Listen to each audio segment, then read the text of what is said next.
Hello, this is Mr. Cooper. I hope you're all well. I'm going to share with you two fables today, so I hope you enjoy them. Now, if you just bear with me while I share my screen. Coming up now. And I'm going to show you some pictures that go along with the tales. Now, these are from Aesop's Fables.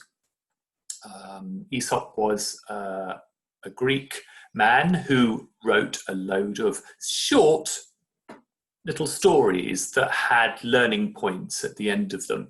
So I'm going to read you one called The Fox and the Crow, and I hope you enjoy the pictures while we do them. Okay, a hungry fox was prowling along, looking in vain for food. It had been a long day and he was very hungry. "What I would like more than anything else in the world," he said, longingly to himself, "would be a nice piece of cheese." Just as the thought passed through his head, the fox glanced up at the branches of a tree he was passing. To his amazement, he saw a black crow sitting in the tree. In her beak was a piece of cheese. The fox licked his lips greedily. Somehow or other, he had to get that cheese from the bird. "Oh, crow," he said admiringly, as if butter would not melt in his mouth. "What a beautiful bird you are, to be sure. Your feathers are so soft and black, your beak so beautifully curved. Oh, if only—" The fox stopped and shook his head doubtfully. The crow looked down, wondering what the fox was going to say next. "If only," went on the fox, "your voice was as beautiful as your appearance, you would be a queen among birds." Greatly flattered, the bird opened her beak and cawed loudly to show that she could sing. As she did so, the piece of cheese fell to the ground. The fox picked the cheese up and ran off with it.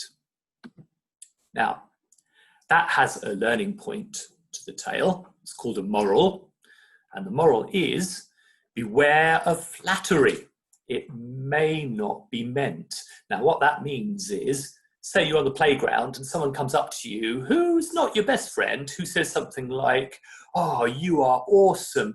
You are the best person. You're the best dude on this playground." And you think to yourself, that's fantastic. Perhaps they mean it, but they don't actually mean it.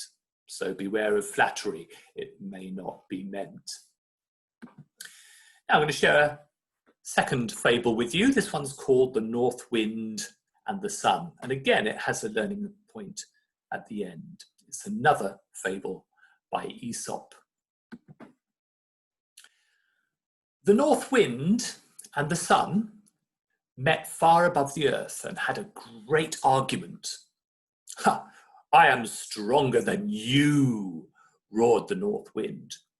"Oh, no, you're not," smiled the Sun happily.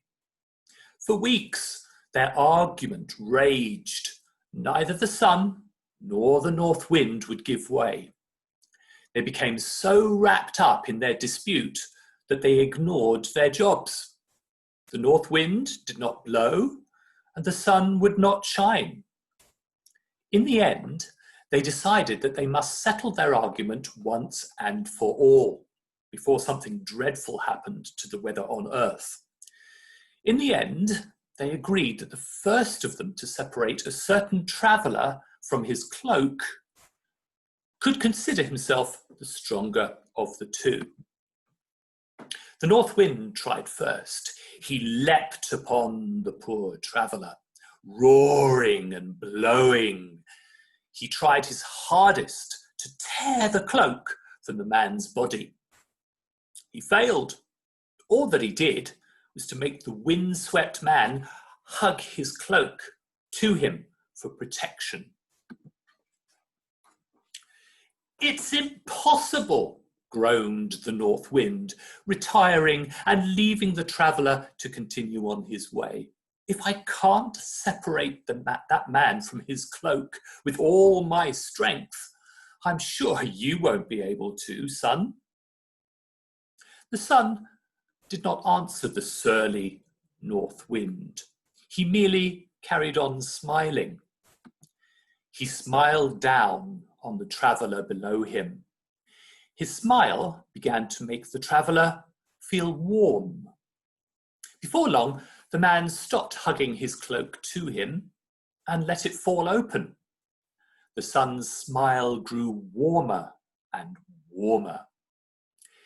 Everything began to wilt and droop in the enormous heat. Oh, I'm getting hot just reading this, reading about the sun. In the end, the traveller knew that he did not need his cloak at all. He took it off and trailed it in the dust behind him. The sun turned to the north wind. He still said nothing, but his smile grew even wider.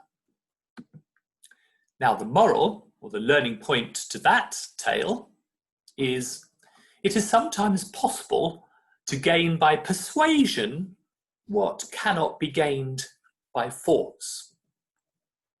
And I think that's a really strong tale there. I hope you've enjoyed those two short fables. I was wondering if you could write or record your own fable with a learning point, a moral at the end. Now, 2 points to consider when you think about writing a fable.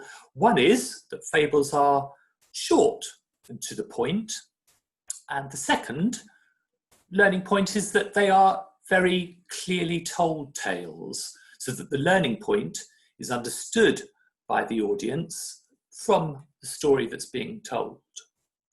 Well, I hope you have fun with those. Hope you've enjoyed the fables, and I'll hopefully speak to you soon. I'll just finish off here, stop sharing my screen. There I am. See you soon. Bye.